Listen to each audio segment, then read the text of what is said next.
สวัสดีทุกๆคนนะครับและที่นี่วันนี้ผมพาทุกคนมาเที่ยวอีกแล้วครับพักนี้ผมพามากินกาแฟบ่อยเนาะ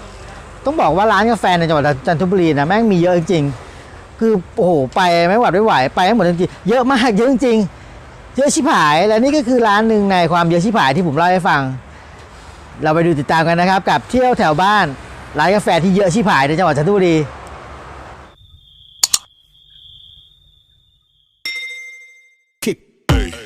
เหมือนบ้านต้นไม้อ่ะเขาจะมีสองข้างนี่กับข้างนู้นที่จันทบุรีจากที่ครับต้องมีระยะไม่เหลือเสือตัดเลยตอนนี้ผมอยู่ร้านกาแฟร้านนี้ร้านหนึ่งนะครับในจันทร์ร้านนี้อยู่ไปทางถนนท่าฉลับก็คือตรงไปมันเป็นท่าฉลับก็คือออกมาจากทางโรงเรียนเบญจมะไม่ใช่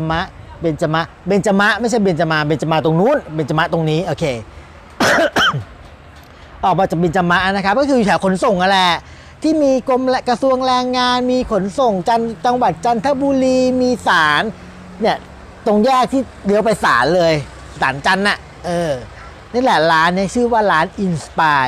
ร้านนี้ผมเห็นนานสักพักก็แหละแต่ผมไม่ได้เป็นคนเลือกร้านนี้วันนี้พี่โดเขาเป็นคนเลือก ผมก็เลยมึงขอกูก็จัดให้ก็เลยพานางมาเพราะฉะนั้นเดี๋ยววันนี้เราจะให้นางเป็นคนรีวิว ให้คุ้มค่ากับการพามากินกาแฟที่ร้านอินสปายหน่อยร้านชื่อว่าอินสปายนะครับเดี๋ยวเราไปให้ดิพี่โดของเรารีวิวดีกว่า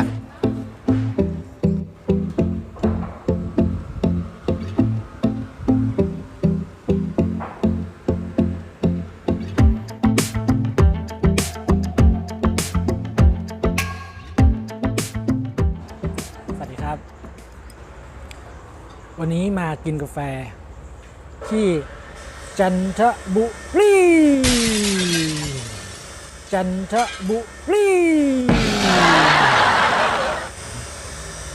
นี่เฮียสั่งอะไรให้กินไม่รู้เทียนไข่ครับดูหน้าตาเหมือนเทียนไข่เลยคิดพึ่งเป็นเขาบอกว่าเป็นเค้กส้มก็อร่อยอยู่กินได้เข้มข้นเดียว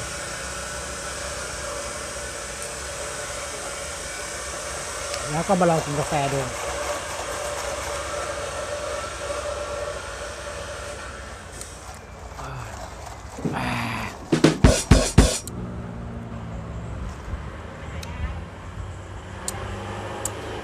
ไม่รู้ใช่ขอกาแฟอีกแล้ว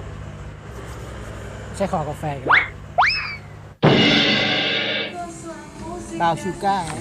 เอสเปรสโซ่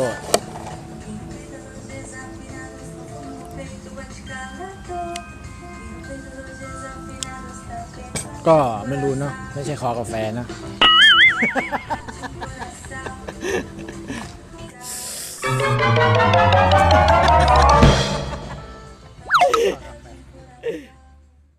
ไม่รู้ใช่ขอกาแฟอีกแล้ว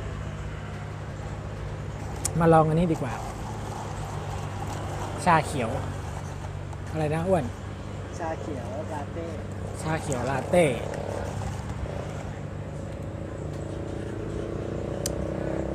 ก็อร่อยอยู่เข้มข้นดี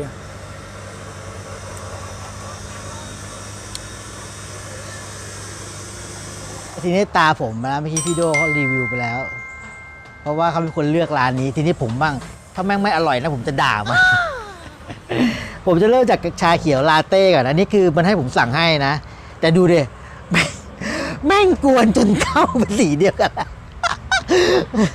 แต่อันนี้มึงยังไม่ต้องคนมันมึงสึกไปคนมัน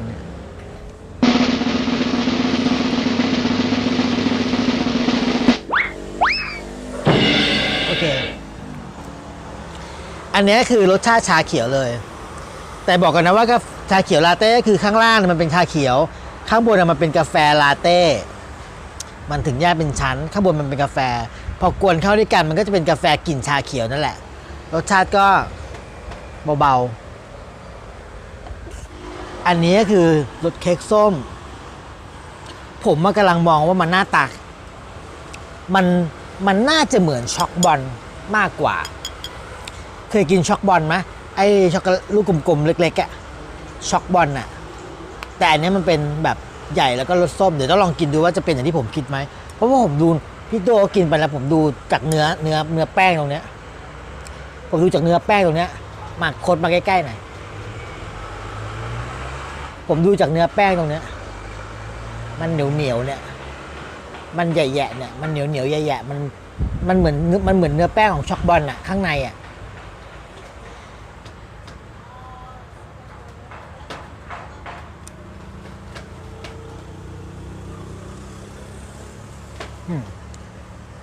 จริง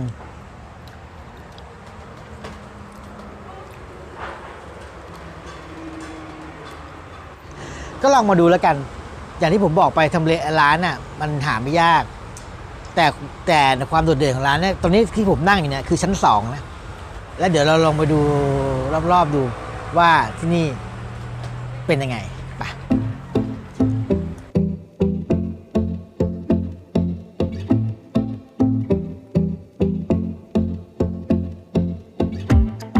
เห็นป่ะผมอยู่ชั้นบนมันเหมือนบ้านต้นไม้อ่ะมันเจ๋งดีนะเพราะว่ามันเป็นเหมือนบ้านต้นไม้อ่ะเขาจะมี2ข้างนี่กับข้างนู้นและเห็นที่เขาทำผมไม่รู้ว่าข้างในเขาทำอะไรแต่เหมือนเขากำลังทำเพิ่มจากอะไรก็ไม่รู้เหมือนกันโอเคใครสนใจก็ลองแวะมาแล้วกันนะครับกับร้านไออินสปาย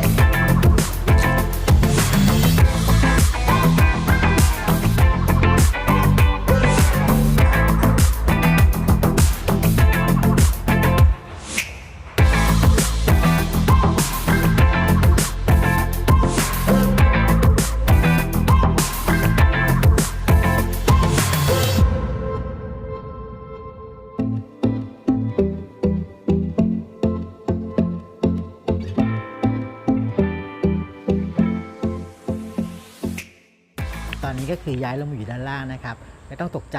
คราวที่แล้วผมนั่งข้างบนคราวนี้ผมย้ายลงมานั่งข้างล่างเสื้อที่เปลี่ยนเสื้อเพราะว่าอะไรคราวแล้วสีดำที่เป็นเสื้อดอกว่าเสื้อเปียก เสื้อมันเปียกก็เลยพอนั่งลงมาข้างล่างก็เลยเปลี่ยนเครื่องดื่มนะครับตอนนี้ก็คือผมมากินกาแฟร้อนบ้างใครแล้วเป็นกาแฟเย็นใช่ไหมคราวนี้เราเปลี่ยนมาเป็นกาแฟร้อนก็เป็นลาเต้มัทเคียโต้ร้อนอันนี้กาแฟร้อนดีเลยอะแล้วอยากจะบอกว่าแก้วละ40 บาทคือแม่งโคตรใหญ่คืออย่าเรียกว่าแก้วเลยเรียกว่าโอ่งดีกว่า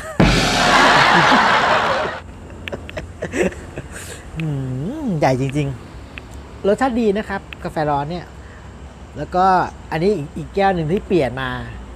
คราวที่แล้วกินเลยเป็นชาเขียวนะกาแฟมัทฉะมัทฉะลาเต้คราวนี้เป็นราสเบอร์รี่โซดาดัดจริตนิดนึงนะครับราสเบอร์รี่โซดาโอเคอันนี้ก็ดีพอๆกับที่เรากินลิ้นจี่ที่จันเจ้าเลยอ่ะอันเนี้ยหอมด้วยแล้วตอนนี้ก็คือบรรยากาศค่อนข้างจะไม่เย็นไม่ร้อนเหมือนวันนั้นวันนี้เย็นไม่ใช่ไม่ร้อนเหมือนวันตอนเช้าไม่ร้อนเหมือนวันตอนนั่งข้างบน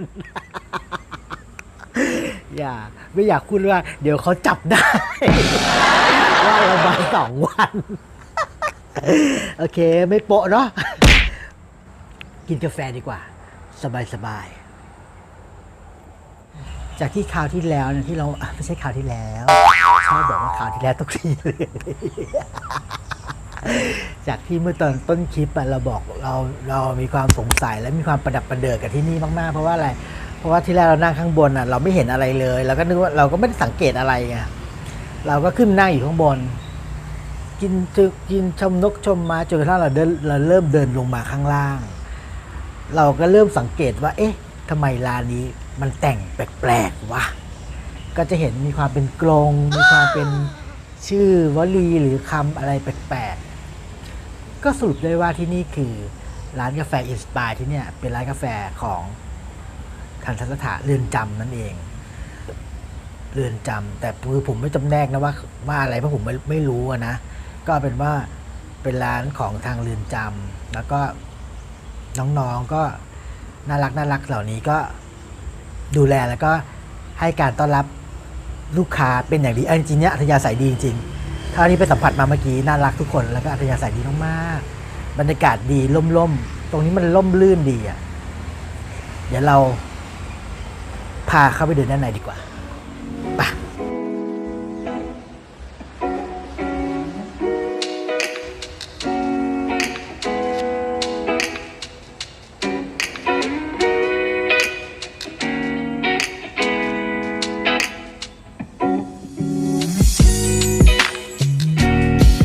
ผมว่าร้านเขาแต่งเก๋นะเอาจริงๆนะร้านเขาแต่งดีอ่ะมีเขาเรียกว่าอะไรประดับสงสัยเหมือนกันนะว่าเอ๊ะใครเป็นคนออกแบบใครเป็นคนตกแต่งร้านเขาเก๋ๆนะหลักที่สำคัญคือต้นไม้อ่ะมันมีความต้นไม้มันมีความร่มๆอ่ะชอบใช่ยิ่งมาตอนนี้นะมีความร่มรื่นมากจะบอกว่านอกจากร้านกาแฟแล้วเนี่ยเขามีร้านอาหารด้วยนะอยู่ตรงนู้นก็คือเห็นสะพานนี้ไหมก็คือเดินข้ามสะพานนี้ไปก็จะเป็นเขาจะเขียนว่าเรือนนอนสองแต่คือมันเป็นร้านอาหาร แล้วก็มีที่ข้างในที่กำลังก่อสร้างเป็นศาลาเพิ่มเห็นไหมที่ผมบอกไว้กลงมีความเป็นกลงเห็นไหมเก๋เนอะมีความเก๋ๆเก๋ไก่ไรเดอร์ทีเดียวเชียวละคุณแต่ที่แรกเราก็งงว่าที่นี่มันที่แต่ที่แรกเราก็งงว่าที่นี่มันที่ไหนอ๋อแบบนี้เองเพราะฉะนั้นอยากจะบอกว่าเป็นอีกหนึ่งร้านกาแฟในจังหวัดจันทบุรีที่ผมบอกไว้เนี่ยต้นคลิปว่าจันทบุรีเนี่ยมันมีร้านกาแฟเยอะแยะมากมายร้านนี้เป็นหนึ่งในความเยอะแยะมากมายและก็เป็นร้านหนึ่งที่มีไอเดียและดีไซน์เก๋แบบนี้เขาเรียกว่าอะไรเขาเรียกว่าใช้สิ่งที่ตัวเองมีมาแอพพลายมาประยุกต์ใช้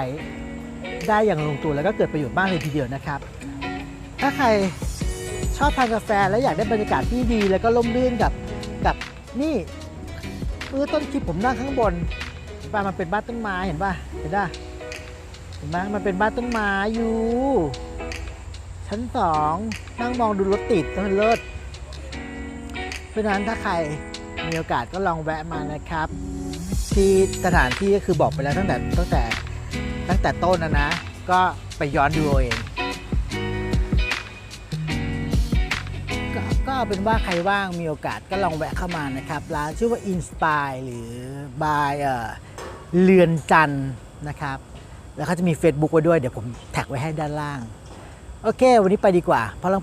ไปอีกหลายที่ถ้าชอบคลิปนี้นะครับอย่าลืมกดไลค์กดแชร์กด Subscribe นะครับเพื่อแล้วก็กดกระดิ่งด้วยเพื่อที่จะได้ไม่พลาดทุกๆเนื้อหาและอย่าลืมติดตามผมในเพจเที่ยวแถวบ้านทาง Facebook ด้วยนะครับไปแล้วครับแล้วเจอกันใหม่ EP ต่อไปนะครับไปกินกาแฟดีกว่า